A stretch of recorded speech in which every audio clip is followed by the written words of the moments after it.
Alright mga dear, we're back for another creepy story time.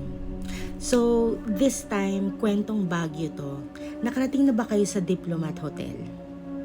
Ako, ilang beses na ako nakarating doon, pero wala naman ako nararamdaman na kakaiba. Oo, creepy siya kasi luma, may fountain sa loob, pero wala namang umaagos na tubig, puro mold siya, so lahat luma. Pero okay lang, nothing unusual.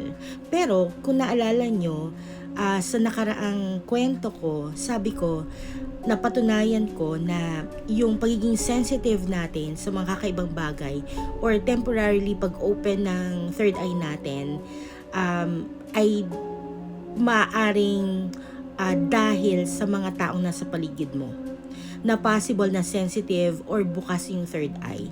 So, makakonsider mo yung close proximity nyo para maapektuhan ka niya.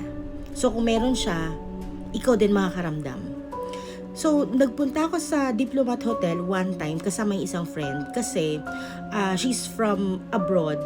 So, gusto niya talaga mamasyal and hindi pa siya nakarating doon. Matagal siyang nawala dito sa Pilipinas. Sa second floor ng Diplomat Hotel, doon yung maraming kwarto. So, inisa-isa namin. Tapos, syempre, picture-picture, ganyan. Pinicturean ko siya doon sa bintana. Medyo nakaupo siya dun sa may window, yun yung kwarto na may fireplace. Ngayon, nakakailang shot na ako. Tapos, syempre, chinecheck ko, di ba? Wala akong ginamit na filter. Wala akong ginalaw na kahit ano. Kasi phone niya yun eh. Nag-iiba-iba lang siya ng posing. Yung pang ilang kuha ko, pagtingin ko, sabi ko, parang may mali. Hindi ko ma-figure out. Pero, dead ma lang, sabi ko, isa pa. Di post siya ulit.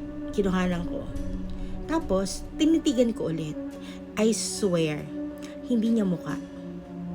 Hindi niya muka. Yung friend ko, maputi na siya talaga. Pero, yung nandun sa picture, parang may pumatong sa mukha niya. Na, yung puti niya, parang mas mistisahin. Mas pointed yung nose.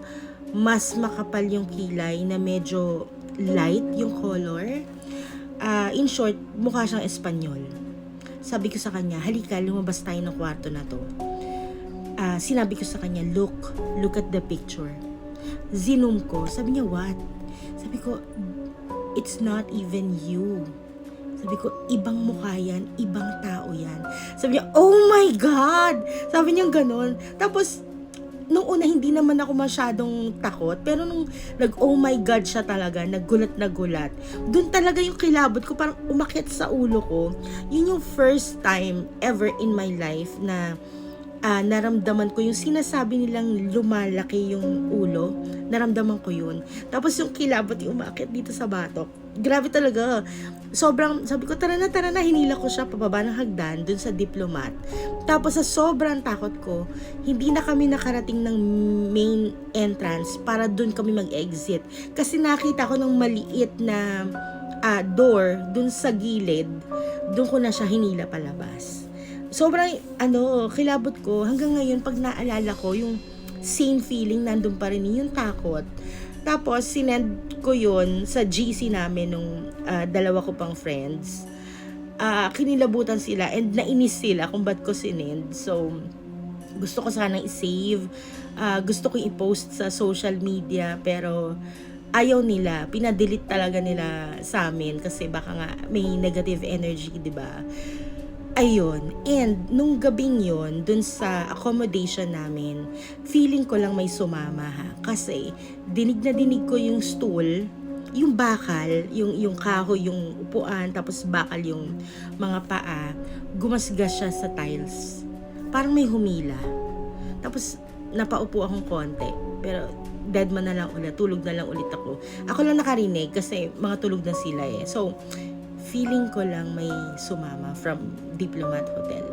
So, yun yung isa sa mga experiences ko na legit creepy talaga and paranormal na masasabi ko. kung may iba kayong experience sa Baguio na gusto nyong i-share, lagay nyo lang dyan sa comment section para naman mabasa ng iba, diba? Para mabasa natin. Baka sa susunod kong storytelling, ma-share ko rin sa lahat. Thank you!